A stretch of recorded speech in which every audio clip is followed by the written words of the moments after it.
Hi. So today I want to talk about unforgiveness and is it serving you somehow? I recently had a situation where my heart was exposed and I found an offense that I was carrying that I didn't realize it until I was confronted with it. I was sitting with a client who was obviously carrying an offense but calling it boundaries and justified in the hurt and betrayal that he had experienced, but it was really obvious that it was an offense and it was causing a problem in the relationship that he had with his wife. And as he was talking and sharing, I realized my own heart was carrying an offense for something, and I was totally confronted with it in the moment. So that sent me on a journey that I want to share with you. A lot of you know that I was married for 30 years, and then my husband left me, and he's now married to a much younger woman, and that happened 6 years ago. And during this conversation with this other person carrying an offense, I realized that the thought of being, like, let's say, at a dinner table, because we share children together, with my ex-husband and his new wife, that I would, how uncomfortable that would be. And all of the arguments that the man I was counseling was sharing about his reason for having what he called boundaries, which wasn't really boundaries at all. It was just a way of self-protecting because he was carrying this hurt from this person. I realized that I was really uncomfortable and indignant at the idea of having to sit across a dinner table with my ex-husband. And so it was an opportunity for me to take a gander at my own heart, and I found some interesting things there. So I wanted to share with you guys today about could unforgiveness be serving you in some way? And the reason that we carry unwanted behavior is because it's serving us somehow. We could overcome it in willpower in a minute if it wasn't doing some sort of a benefit, giving us some sort of a benefit. So I wanted to list out about 5 of those reasons why unforgiveness might feel like it's benefiting us somehow and doing a job for us that we need to be done. So the first one is unforgiveness stands up for me, and it proves that I've been wronged. And that was one of the things I found in my own heart, that as long as I was holding on to that offense, then I had proof that I was the one who had been wronged, and I could be, in a little bit self-righteous that I was the wronged one and that there was a villain. But the flip side of that was that it kept me in the position of victim and not being powerful. So it was, instead of, it might have proved that I was wrong, but it was keeping me powerless. Does that make sense? The second reason that somebody would hold on to unforgiveness and not let go of an offense would be that it keeps me connected to that person. And that's especially significant with, like parents or people that we're close to, or romantic partners. Like, somehow if I am angry at them, then I'm still connected to them in some way, and so it makes me feel close. And so oftentimes, if you check your own heart and say, why are you holding on to unforgiveness, you might find out that it has to do with you just really don't want to let them go. Number 3, it makes me feel powerful where I once was powerless. When we're victimized, we experience powerlessness, and it's profound and wrecking and traumatic. And to let go, to extend forgiveness, then feels like we're partnering with that powerlessness to become more powerless. But if I can be angry, then anger is a power emotion, so it makes me feel powerful. If I hold on to unforgiveness and anger towards somebody, it's like a way of getting my power back. But actually, it's a really powerless thing to do, to give somebody else that kind of ability to hold us captive to what was and unable to move forward in the future.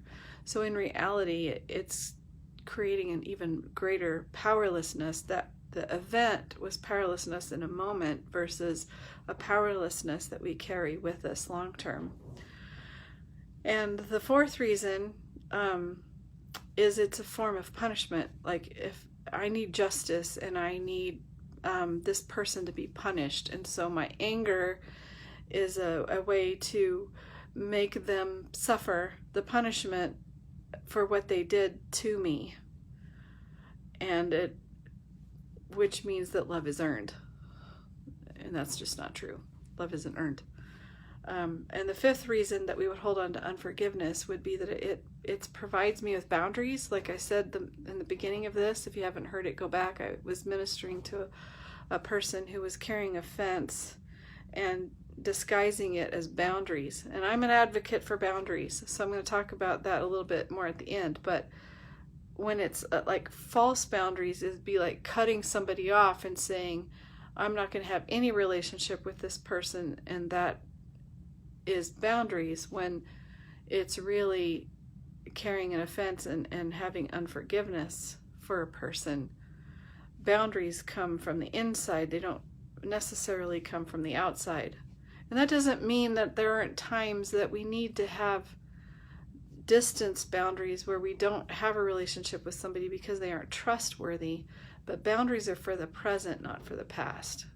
So that's one way to know whether you have a healthy sense of boundaries or not, is, am I giving a boundary for something from the past, or am I giving a boundary for something in the present? So what's a better way to see these 5 things, and how do we let them go? Well, for unforgiveness stands up for me and proves that I've been wronged, we need to let go of the need for justice. You know, a lot of things happen that it's totally unjust, and it's totally undeserved, and you didn't deserve to experience that situation. You didn't. It's completely wrong on every sense of the word, but you have to let go of that need for justice. It doesn't mean that people shouldn't, face legal consequences or financial consequences, or that there shouldn't be consequences. But when we demand justice, when I see justice and then I'll forgive, that's putting a whole lot of power outside of yourself, and it's holding you captive to what happens to the other person. And then you don't have a sense of powerfulness because you're still a victim to whatever's going on with them until you get the result that you feel needs to happen in order to feel justified. So if you can say, shifting perspective, like for me, instead of wanting to see, at first I wanted to see my ex-husband totally annihilated in life and face his consequences and have things fall apart for him. But that was a part of my heart, but I knew deep down that a greater justice for what happened to me would be for me to have a successful life, and for me to move forward and create something great in my life as a way of a powerful stance. My justice comes from what I attain and where I get to versus what happens to the other person. Do you see the difference? And for the second reason that we hold on to unforgiveness was keeping me connected to the other person. Really what needs to happen is an acceptance of the loss. And that might feel like I have to let, I have to let go of, like for me it was, letting go of something that we built for 30 years together, and sharing our grandchildren together, and all the things that a life we would have had. It involved letting go of all of that so that I could live the life, instead of the life that should have been, I can live the life that is. And I can live it fully, and I can enjoy and experience fully what is, and I'm not held captive to what could have been. Does that make sense? And for the number 3 reason we hold on to unforgiveness, which is it makes me powerful where I once felt powerless, Um, Unforgiveness gives the other person all the power. So, like I said before, not only have you lost power in the moment, but then you continually losing a sense of powerfulness because you're giving it away to that other person. And so you're forever held captive in a reaction to what happens to them. True power comes from building yourself up, from building new skills, from gaining identity. Forgiveness makes you powerful because now you have a choice. Whereas before you had no choice, now you have a choice, and choosing to forgive gives you a sense of powerfulness. And for not the number 4 reason we hold on to unforgiveness, punishment, a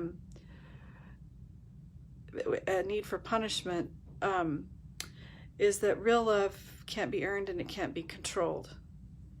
And love doesn't punish. It's more, and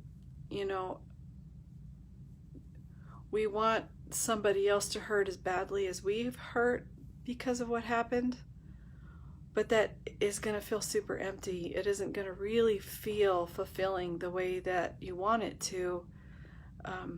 It's more about the person that you want to be and what kind of a heart do you want to have. And I've reminded myself of that all, now that it's been 6 years.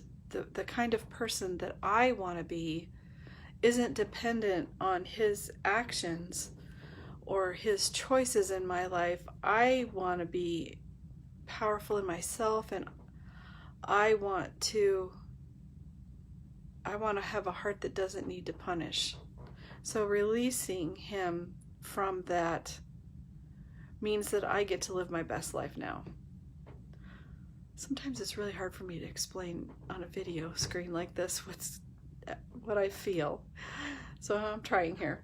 The number 5 reason for holding on to unforgiveness, that it provides me with boundaries. And like I said before, boundaries are more of an internal posture and less of an external cutting somebody off. So, I'm just holding my boundaries because that keeps them away. Well, it does. It keeps a whole lot of other things away too.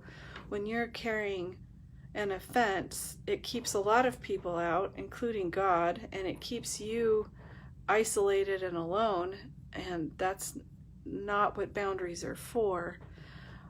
Better boundaries would be, is this person a threat to me now? Is this person a safe person to be around? Can I forgive them and uphold boundaries in another way, especially when it comes to family members? Just cutting them off isn't necessarily the right answer. Some relationships are toxic and the boundaries need to be really firm. But most of the time you can have, boundaries that come in the form of being confident in yourself and telling them what you will and won't do, and having honest conversations and demanding respect. When we when we have a conversation with each other, I expect to be treated respectfully, and if you can't be respectful, then I'm gonna hang up the phone now, I'm gonna leave now, I'm gonna whatever needs to happen until we can come back and talk about this in a respectful way. It's a much better boundary than just cutting people off, because most of the time cutting people off in the name of boundaries is really all about your own pride. So being able to lay your pride down doesn't make you weak, it makes you strong. So that's my 2 cents for the day. I just want to release blessing and prayer over you. God, I just thank you that you've created forgiveness as a means for us to be powerful and to be set free. And I just release a grace over each one right now who's facing the revelation of some offenses that they're holding for people, that you would just right now just pinpoint what that is and pinpoint the reason that they're holding on to it and show them a better way. and help them. I just ask for just revelation to just download into their heart and mind right now, that they can see how releasing forgiveness is a better way to get them to what they need. And I thank you, Father God, for just giving them those pieces of themselves back, that, as they forgive and release that other person, that they're sending back those parts of that person that they're holding on to, and that they get to have their own pieces back. So I just pray that grace over you right now, and that freedom, that as you walk out forgiveness, that you can be restored to joy, that you can be restored to connection with others, to yourself, and to the Father. Take care. Bye-bye.